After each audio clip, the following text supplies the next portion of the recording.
Assalamualaikum warahmatullahi wabarakatuh. Halo teman-teman semuanya, perkenalkan nama saya Tara Amanda. Saya merupakan mahasiswi semester 4 dari program studi sistem informasi yang sedang berkuliah di salah satu universitas. Di sini, kali ini kita akan membahas mengenai usability measurement.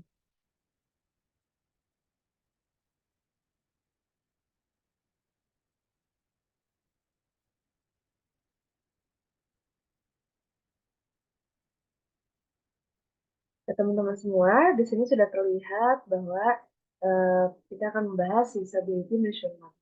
Kita masuk ke poin yang pertama yaitu remote moderator usability testing.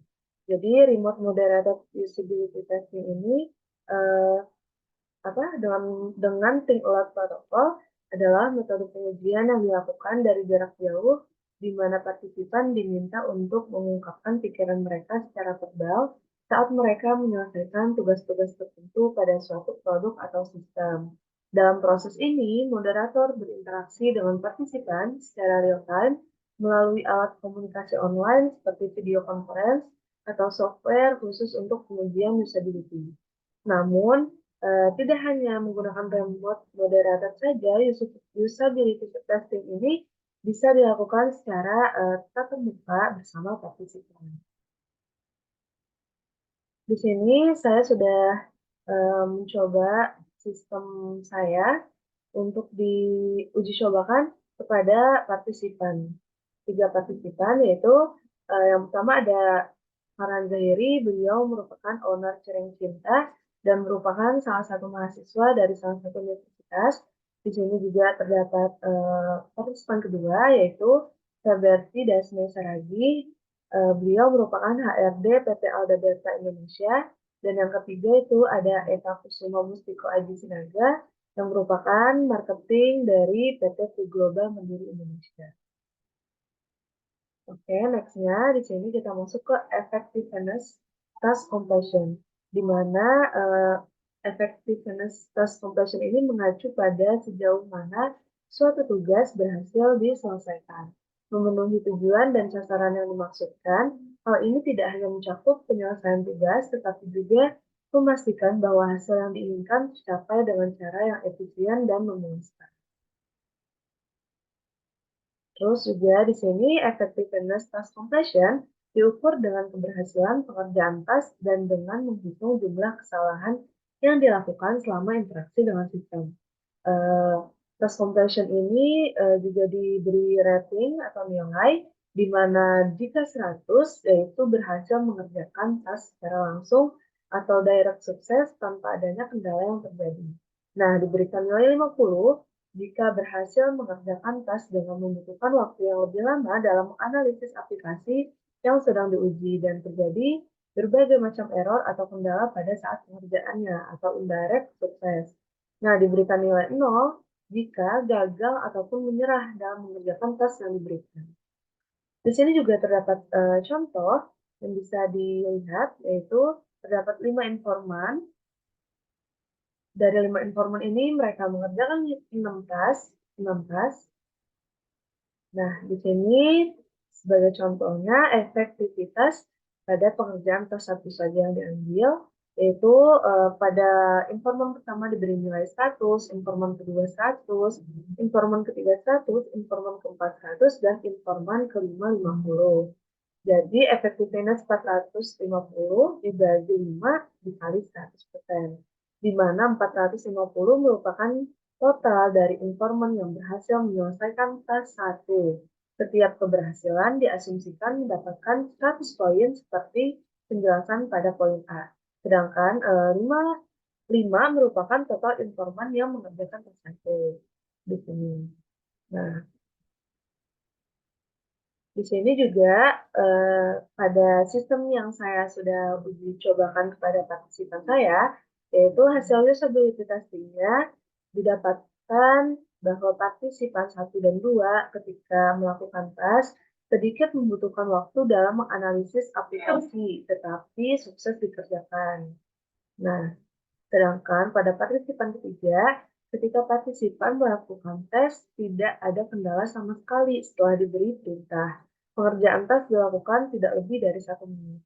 Jadi, partisipan 1 dan 2 itu cukup, lama membutuhkan waktunya dalam pengerjaan tugas-tugas atau tas-tas yang diberikan karena, mungkin masih belum familiar gitu kan, karena, partisipan 1 dan 2 itu merupakan, owner dan juga HRD gitu, di mana mereka lebih banyak berinteraksi sebelumnya dengan manusia dibanding dengan aplikasi atau sistem-sistem seperti ini. Sedangkan partisipan ketiga itu mungkin sudah terbiasa ya, karena juga, beliau merupakan tim marketing gitu kan.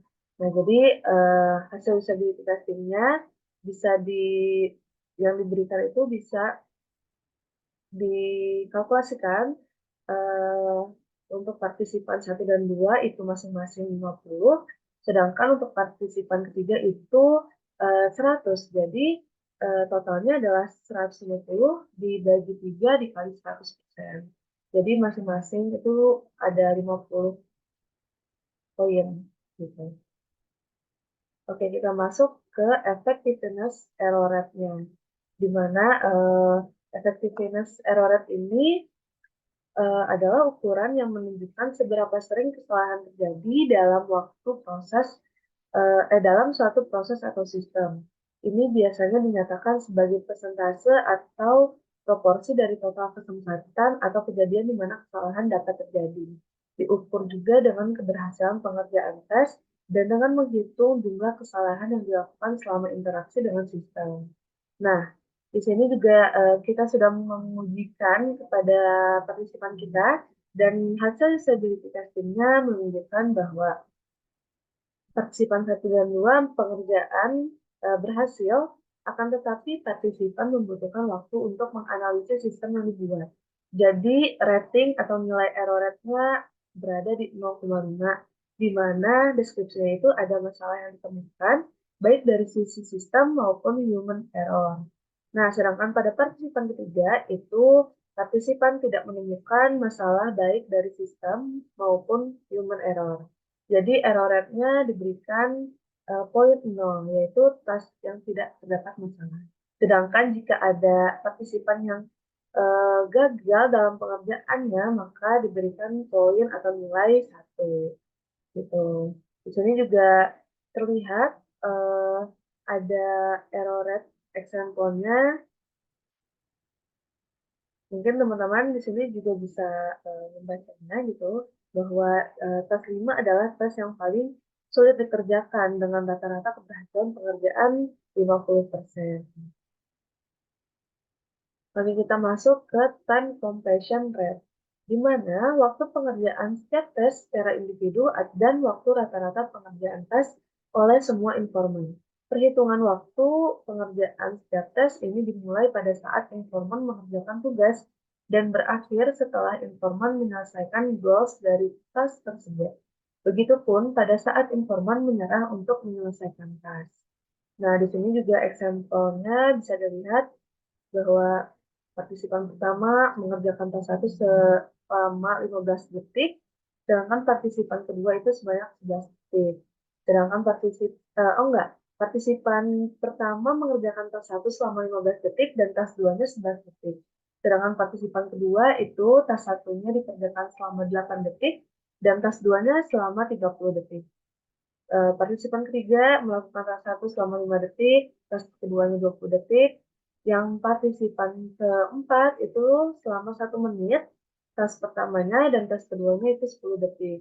Yang partisipan kelima itu mengerjakan tes 1 25 detik, tes 2 15 detik. Dan partisipan keenam mengerjakan tes 1 selama 22 detik dan tes 2-nya 17 detik. Gitu teman-teman.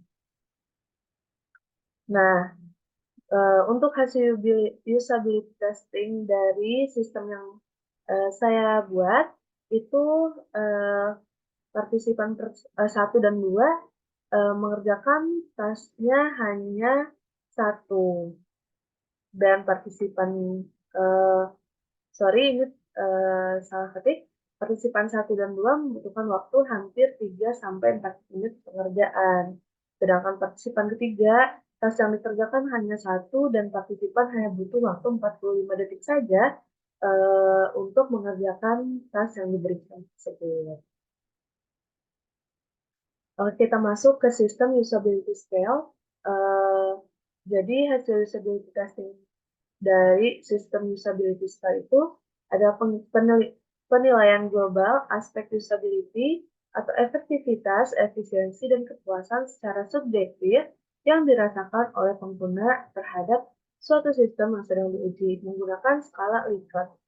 Contohnya nih, misalkan 0 itu sangat tidak setuju, dan 1 tidak setuju, 2 itu netral, 3 setuju, dan 4 sangat setuju. Sebagai contoh, biasanya tuh sistem usability scale ini digunakan untuk pertanyaan-pertanyaan jika untuk prasurvei atau kuesioner gitu kan. Biasanya kita dikasih pertanyaan dan kita disuruh ngasih nilai berdasarkan rating seperti ini, kayak 0 untuk sangat tidak setuju, 1 tidak setuju, 2 netral, 3 setuju, dan 4 sangat setuju. Oke, di sini juga bagaimana sih pertanyaan yang diajukan pada si sistem usability scale ini gitu kan. Menurut Rihiyaho tahun 2018, katanya menggunakan 5 pertanyaan positif dan 5 pertanyaan negatif untuk si sistem usability scale tadi. Menyeimbangkan berbagai bias dan membuat informan berpikir dalam mempertimbangkan setiap pernyataan sebelum menentukan jawaban. Sedangkan menurut Sauro dan Lewis tahun 2011 menggunakan jenis pernyataan positif secara keseluruhan. Lebih disarankan untuk meminimalisir kesalahan penafsiran pernyataan oleh informan dalam memberikan jawaban. Terlebih ketika tim penguji tidak memiliki kesempatan untuk melakukan pengecekan ulang jawaban yang diterima kepada informan. Jadi pernyataan dari Rihiyaho dan Sauro dan Lewis ini sangat berbeda teman-teman, di mana Rihiyaho memberikan eh, pernyataannya itu menggunakan 5 pernyataan positif dan 5 pernyataan negatif. Sedangkan menurut Sauro dan Lewis itu lebih baik menggunakan pernyataan positif saja. Dari sini kita bisa melihat perbedaan pertanyaan dari Rihiyaho dan juga Sauro dan Lewis. Di mana pertanyaan pertama itu, saya rasa saya akan sering menggunakan sistem ini. Terus menurut Sauro dan Lewis, saya rasa saya akan sering menggunakan sistem ini. Nah, terus pertanyaan kedua itu saya merasa sistem ini bukan pertanyaan, maaf teman-teman, yaitu pernyataan. Nah, pernyataan kedua itu saya merasa sistem ini terlalu rumit. Sedangkan menurut Sauro dan Lewis, saya merasa sistem ini sederhana. Terus pernyataan ketiga, saya pikir sistem ini mudah untuk digunakan. Sedangkan menurut Sauro dan Lewis, saya pikir sistem ini mudah untuk digunakan. Jadi di sini pernyataan-pernyataannya sangat berbeda gitu ya teman-teman, di mana pernyataan dari Riviaho itu menggunakan pernyataan yang 5 positif dan 5 negatif, sedangkan dari Sauro dan Lewis itu 10 pertanyaannya menggunakan pernyataan yang positif.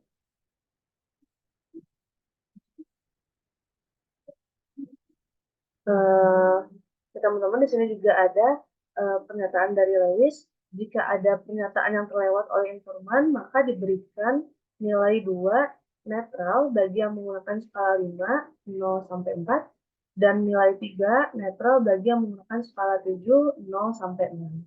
Kayak skor 70 termasuk ke dalam kategori sistem yang acceptable menurut Aprilia et al. 2015 gitu. Nah, untuk sistem yang saya bikin, yaitu agregator iklan, kita belum menggunakan sistem usability scale ini karena kita masih menggunakan sistem yang pertama kita bahas tadi, yaitu uh, remote moderated usability testing, gitu teman-teman. Karena sejauh ini usability testing ini yang remote ini tuh memungkinkan gitu untuk uji cobakan ke partisipan kita.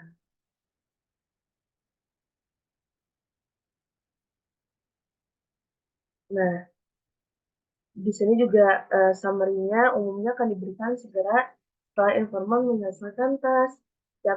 Setiap item pernyataan pada kuesioner tadi, yaitu sistem usability scale, memiliki nilai kontribusi yang berkisar antara 0 hingga 4. Pernyataan dengan nomor ganjil, pernyataan positif, skor kontribusinya adalah posisi skala jawaban dikurangi 1 poin. Terus pernyataan dengan nomor genap, pernyataan negatif, skor kontribusinya adalah 5 dikurangi posisi skala jawaban. Dan kalikan hasil perhitungan nilai kontribusi setiap item dengan 2,5 untuk mendapatkan skor sistem usability scale secara keseluruhan. Ya, teman-teman, di sini saya sudah mencantumkan link Figma dari sistem yang saya buat atau aplikasi dan website yang kita buat. Gitu. Mungkin di sini sebentar kita bisa coba untuk lihat gitu ya.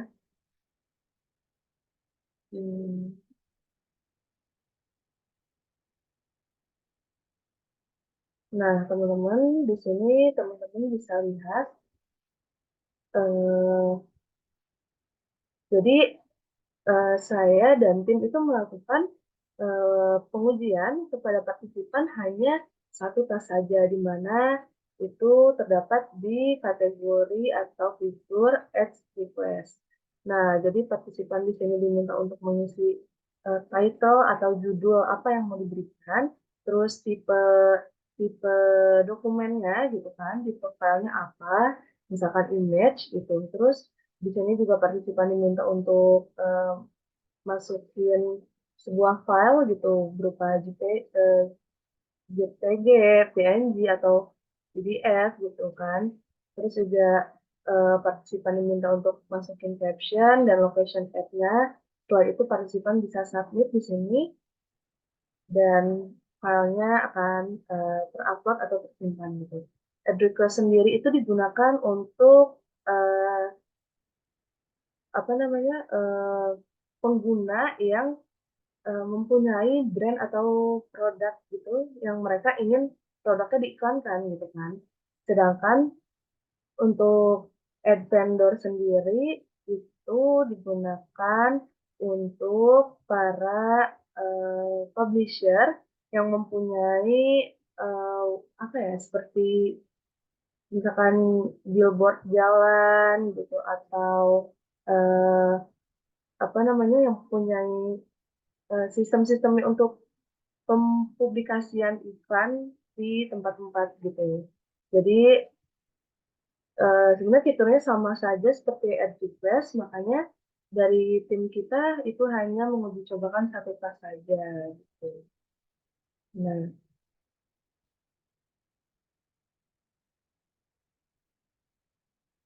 ya, sebentar ya teman-teman. Jadi di sini, oke. Jadi mungkin sekian yang bisa aku sharing ke teman-teman semua. Semoga apa yang sudah dijelaskan bisa dimengerti dan dipahami serta diterapkan oleh teman-teman semua. Terima kasih.